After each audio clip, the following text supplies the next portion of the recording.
Welcome to Khushi beauty channel. మన channel మొదటిసారి చూస్తున్నట్టయితే సబ్స్క్రైబ్ చేయండి. వీడియో చివరి వరకు చూడండి. మనం వంట చేసేటప్పుడు కొన్ని చిట్కాలు పాటిస్తే మన కర్రీ టేస్ట్ సూపర్గా ఉంటుంది. నేను ఈ వీడియోలో చెప్తాను.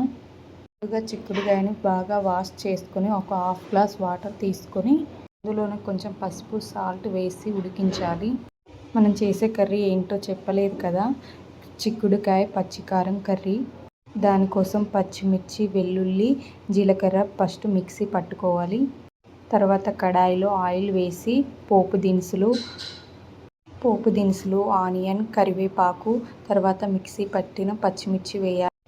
బాగా కలిపి ఒక 2 మినిట్స్ తర్వాత టమాటో వేయాలి.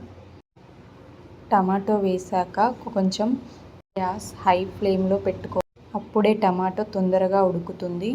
మనం ఉడికించేటప్పుడు కొంచెం పసుపు వేసాం కదా, తర్వాత కొంచెం పసుపు, అల్లం వేసి కలపాలి. ఒక 2 మినిట్స్ తర్వాత మనం ఉడికించిన చిక్కుడుకాయ వేసి అందులోనే సాల్ట్, కారం సరిపోతుందో లేదా అని కొంచెం ఒక స్పూన్ కారం వేసాను. మనం ఎప్పుడైనా మన కర్రీ మాడకుండా ఉండాలంటే మూత పైన కొన్ని వాటర్ పోస్తే మన కర్రీ మాడకుండా ఉంటుంది. ఒక 5 మినిట్స్ తర్వాత మళ్ళీ తీసి కలుపుకోవాలి. కలిపాక కొంచెంసేపు మూత పెట్టి ఉంచాలి. తర్వాత ధనియా పౌడర్, కరివేపాకు వేసి మన కర్రీ దించేసుకుంటే అయిపోతుంది. వీడియో చివరి వరకు చూసినందుకు థ్యాంక్స్. సబ్స్క్రైబ్ చేయొచ్చు కదా.